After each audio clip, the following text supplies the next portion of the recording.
Direkt ekskluziv je u poseti Alikanteu u Španiji. Ovde smo u All Stars trening kampu, prvenstveno za MMA i borce, ali i za sve one koji žele da se bave sportom i rekreativno. Imali smo ekskluzivni intervju sa Reza Madadijem, jednim od najiskusnijih MMA boraca današnjice, koji je ovde glavni trener.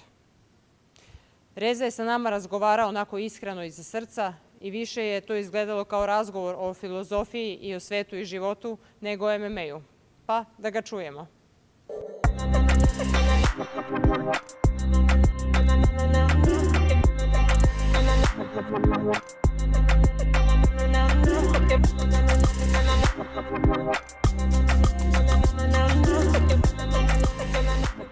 Reza, what do you fight for?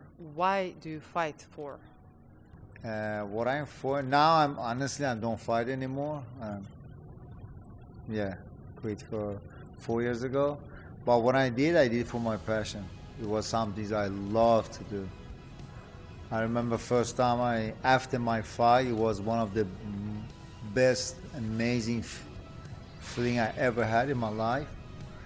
So, what I missed in my life, I get in there fighting in MMA. So, MMA was or no, still are one very big passion for me.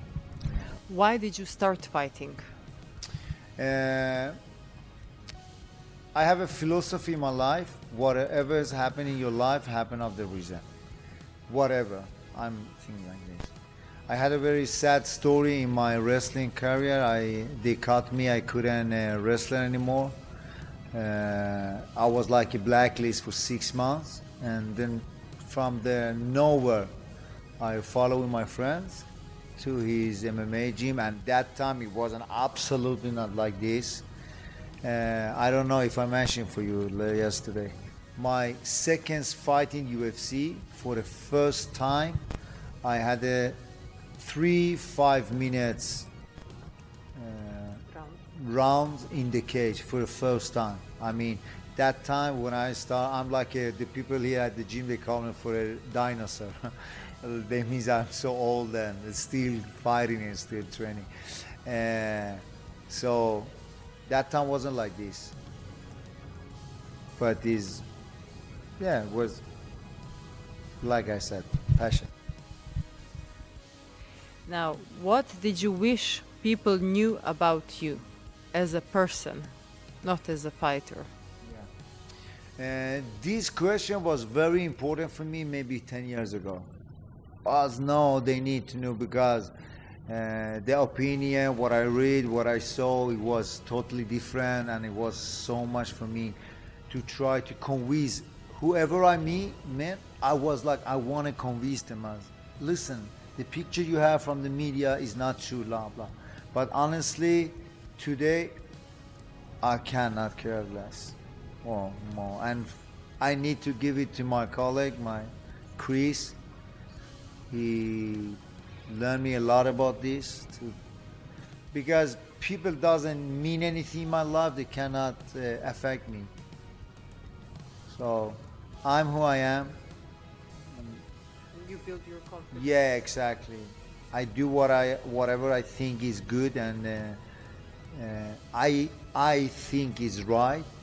Then what other people, because people always they will have a opinion about you.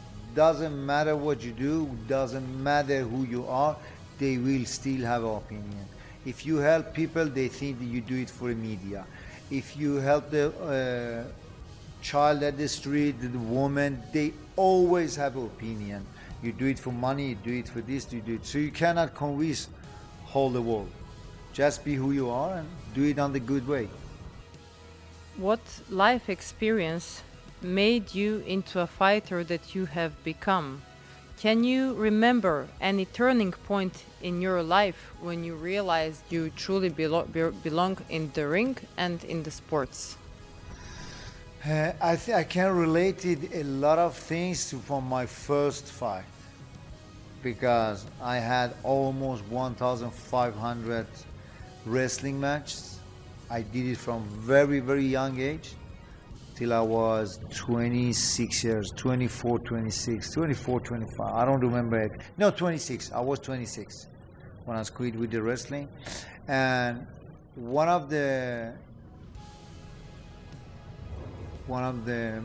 main reason what made me to become a fighter, I think it was our childhoods, the way we grew up. Like Chris mentioned, I grew up in Iran until I was 10, 11 years old. It was a war between Iran and Iraq. I had a very tough, rough. Everybody always, they say, they say, hey, I had a rough childhood. And yeah, for me it was rough, and it's made me a little bit to that way, not the comfortable life. And my first fight, I really, really understood I belong to this business. Because when I came to the cage, it wasn't cage, it was a ring.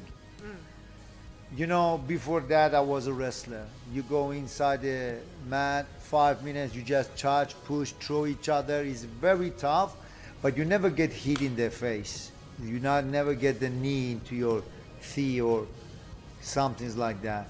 So when I came to the ring and my opponent came and he jumped over, it was like, honestly, it was like, with all the respect to him, I'm friends with him and I don't mean anything bad, it was like a gorilla. So, sorry my language, what the fuck have I done? Now it's as serious as you can be. Now I gotta get the punch in my face. It was something like that.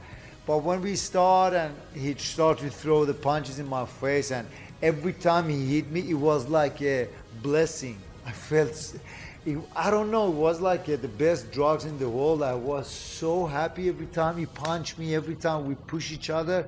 It was something so amazing. And I remember between the first or second round, he falling down and pretending he was hurt. And I jumped on the ring and I start to punch the rope and stuff. I screaming, let's fight, and the crowd, they get crazy. And because wrestling was totally different, that point I started to feel, wow, what I love this is. I was like a newborn child. Yeah, whatever you do to prepare for a fight, you can never be ready what you're gonna face in the ring. No, that's true. Like Tyson always says, it was wonderful. Everybody has a plan until you get the punch. Then you know. And this exactly happened to me also. I have a game plan. I went to the fight, but after the first punch was something else. But then those are the moments that make you or break you. And in your case, they made you decide even stronger that you want to do it. Yeah, 100%. I mean, couple of times, I remember I have seen the message my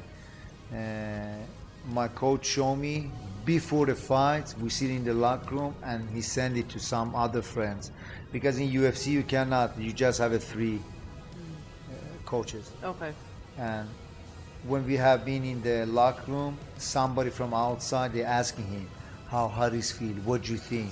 And he say, hey, I'm so scared, he's not like usual. He's very quiet, he don't do so much voice of him because they are, all the people they know me before a fight, I'm very hype and jump here and there. And some fighters just have been very quiet. And for him was like, I don't know what's going on. But as soon as I stepped to the cage, it was like you turn on some lights and I get totally changed. And this is what I will come to. I loved fighting so much. As soon as I stepped to the cage and saw the crowd and so many people, was like a party for me. Can you remember what was your toughest fight and why? I always said, with all the respect for all my opponents, I have a connection with, honestly, the most of them. But one of my absolutely toughest, it was Rich Clementi. Why? Yeah, because it was some point I was used to get to break my opponent always mentally. In the stare down, everything, it was like, is no way you will break me or take my soul. And Rich Clementi was the only guy I remember between the first and second round. First round, when the round was done, after maybe 10 seconds we start, he knocked me down. He got me with a very simple, very good punch, and I falling down and he started punching. We start wrestle front and back, and yeah. After when the round was done, I come into my corner, and they want me to sitting down. I said, no, fuck it, sorry my language. And I start to jump and looking at him, and I remember he just looking at me was like, he's make fun of me, like I was a little kid. He said, oh, I get scared. And then when we get back to the second round, we did I give everything, and was like for him. And when I came back, I was dying. I was totally, oh fuck, this motherfucker, what is wrong with him? What they put in his ass, he was like, like a Duracell battery. And I started looking and I see him, and now he did the same things to me. He's standing and jumping and say, hey, what about now? I said, oh my God. You know, it was like, whatever I did, he came with something better, and his experience, he was so strong, so technical guy. And I always say, he was, honestly, with all the fighters I have ever trained or ever meet, he was some other level. So now you also work as a trainer. Actually, you're not a trainer, you're the main coach in All Stars Gym, and I believe there are certain rankings to gym trainers as well, right? Yeah, absolutely, of course. You have so much responsibility. When the people asking you can you coach me, it means they put all the trust, everything on your hands. And it's come with when you say yes, or when you will coaching some people, comes so much responsibility. I really like and love to make a really good analyze about the opponent, see the stronger part, the weakest part. And for me, it's always, of course, we need to study, we need to put the focus on what your opponent is good on, but never forget you are also good. You are in this point because of you are somebody. And if I sitting and watch the fights with some of my fighters, they will meet this guy. We watch the two of his fights, and then we go back and watch the two fights of my own fighter. Two of his fights he did really good, to remind him, to show him you are also look. Because I think is many trainer, many people, they put a lot of focus on, oh look, your opponent is so good on that. As in the mistake, I don't want to say my trainer have done, absolutely not. I will take it by myself, full responsibility. It has been on me. Some fights I put so much point and weight on my opponent. This guy is a black belt. If you want, I touch it, we touch the gloves, he can submit me. So I was so scared to don't get so close. Even I took them down, I have a good opportunity to continue my ground and pound. I didn't. So I bring those mistakes with myself. And if you, the fight between Islam and Oliveira was a clearly what I'm talking about.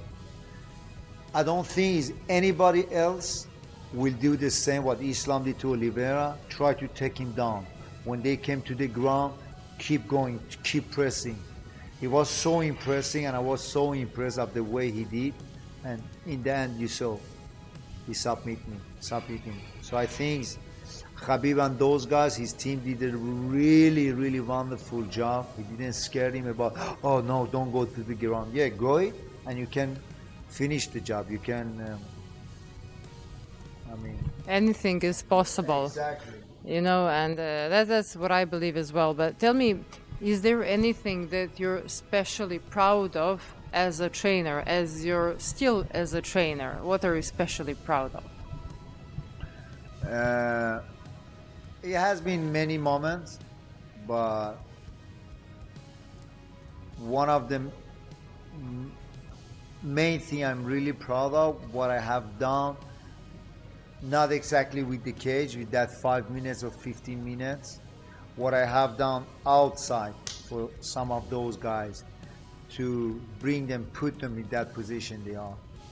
Because if you think it is a lot of fighters out there, they don't come from the, rich family with a very good economic situation or comfortable situation. Many fighters, both ladies and gentlemen, they come from the very rough background, parents, this and that. And it's very easy to get sucked into the, not the just fighting, to the criminalities, to the other stuff. And some things I'm very proud. I know I have been there and was a guy who stopped some kind of Problem. Yes, those problems. And I remember we had a guy, I really stopped it, and I don't want to get to that, but yeah, when you said this is what I'm always when I think about it, I said, yeah, I'm proud of that. Let's say this is the type of voluntary work that trainers are doing that cannot be paid by the money, by the gym fees, by the fees from the fights. Yes. This is what, for example, I really believe that creates champions, is the voluntary work that trainer does in addition to the paid work. That is so true. I don't know if we have a time, but this is what is happening to me.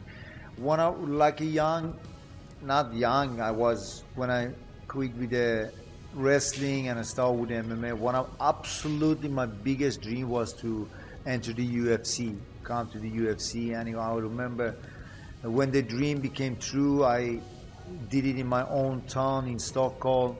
I win the fight, and after the fight, when I came back to the locker room, my feeling was totally empty. It was like nothing happened, and I was so sad and asking myself, this is been what I'm working so hard for, and now when the dream became true, I don't feel at all. It wasn't, I can't say, didn't felt anything. And then after, with the years, it became, my biggest dream was to build up my own gym like this in Spain. It was a lot of things. And I remember that day also when we opened the gym, everybody was here. They came to me, Chris, other guys, and hey, congratulations, what amazing job you guys did. Exactly same thing. I said, what is wrong with me? This is the second dreams. It became true for me, and it was one of those things I think about it every day, but nothing happened. And now I will come to what you said, the voluntary job one. I want to explain the good way so don't people misunderstand me. The best feeling, I can sitting out of the happiness start to crying.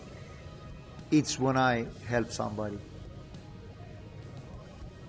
I have an organization back home, which we will start it here also. It's called Humanity. We help the homeless people, kids with a problem, old people they doesn't have the money and stuff. We try to help them as much as we can. And when I do that kind of stuff, then the really happiness is can come is make me so proud, so nice. And the same is when you do something for the young people, the voluntary. Yeah. That's the main point.